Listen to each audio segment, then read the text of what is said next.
Gracias por continuar informándose con Noticiero Hechos. Desde hace algunas semanas nosotros hemos estado dándole útiles consejos sobre el ahorro durante la temporada navideña y es por ello que hoy vamos a hablar de un tema de importancia y que en muchas ocasiones descuidamos. Por ejemplo, a la hora de consumir la energía eléctrica, en estos días los costos nos aumentan precisamente por la época en la que estamos. Nos acompaña Julio Cegueda, asesor de la Defensoría del Consumidor, quien nos dará importantes consejos precisamente para el ahorro de la energía eléctrica en nuestros hogares. Julio, bienvenido, buenas tardes. Gracias, Elida, buenas tardes. Precisamente estábamos hablando de que estos días ponemos el árbol, llenamos de guías las casas y se nos olvida que el recibo de la energía eléctrica nos vendrá un poquito más cargado. Sí, fíjate que eso es bien interesante porque normalmente decimos, bueno, la Navidad empezamos a adornar, nos preocupamos por cuánto vale el arbolito, cuánto valen las guías, los foquitos, esto, lo otro, pero como tú bien dices, hay un costo que no medimos a la hora de comprar todos esos adornos, que es el gasto de la energía eléctrica que me va a estar llegando luego de haber utilizado esa cantidad de energía. Hay casas que de repente vemos que a medianoche se iluminan completamente por la cantidad de energía que puedan estar utilizando y ahí tenemos que ser bastante responsables en la adquisición y en el uso de este tipo de adornos que podemos estar utilizando, porque muchos de ellos pueden incrementar nuestro recibo de energía eléctrica inclusive en el doble de lo que normalmente pudiéramos estar gastando. ¿Qué consejo nos puedes dar al respecto, Julio? Porque de repente sí queremos ponerle guías al árbol de Navidad, pero podemos hacerlo considerando algunas cosas, como por ejemplo ¿qué? Fíjate que hay bastante información que nosotros tenemos que tener en cuenta. Primero es el guataje que este tipo de adorno va a utilizar. Tenemos que tratar de preferir los que tengan un menor guataje. Va a haber algunos foquitos que nos van a decir 100 watts, 50 watts, 40 watts. Hay que ir buscando los que gasten menos electricidad, porque eso es lo que nos va a impactar menos en nuestra factura. Sobre todo tenemos que recordar que el propósito de estos adornitos es precisamente eso, adornar y no iluminar.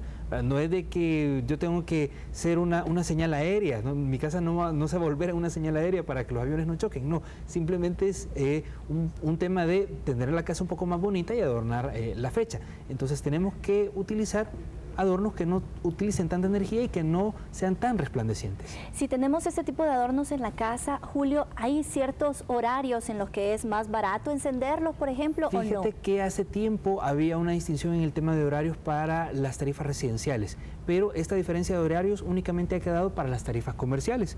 Entonces, si es una empresa, sí depende el horario en el que yo utilice energía eléctrica, si es antes de las 7 o después de las 7 de la noche, va a tener un precio y otro. Pero en la zona residencial, la tarifa es plana, es decir, lo mismo me va a costar tener los focos encendidos en el día que de noche. Entonces nosotros tenemos que ser ahí bien responsables, bien detallistas y decir, bueno, ¿cuándo voy a encender la luz? 1 hora, 2 horas, un par de horas tal vez en la nochecita para que los vecinos la vean, para que los niños estén ahí alegres con las luces, pero no todo el día, no toda la noche, porque eso me va a salir caro. Claro, y eso es importante tenerlo en cuenta, como cuánto nos podría aumentar el costo de la factura solamente en este mes. Fíjate que eso va a depender bastante del tipo de instalación que yo obtenga, del tipo de focos que yo compre, del tipo de adornos, de la cantidad de adornos que yo ponga y del tiempo que yo lo utilice. Si uno no pone mucho, en promedio puede ser un adorno normal, digamos, un arbolito de Navidad con sus 2 guías tal, puede ser que aumente en un 5% nuestra factura. Entonces ahí tenemos que tener mucho cuidado porque hay algunas personas que estamos en el margen del subsidio, que consumimos, imagínate, unos 90 kilovatios hora. Entonces ya un aumento de un 25% y estamos hablando probablemente de unos 120 kilovatios hora. Eso quiere decir que mi factura va a pasar de que me estén cobrando unos $5 a que me cobren casi $20 por bastante poco, ya, porque yo estoy en ese margen de subsidio.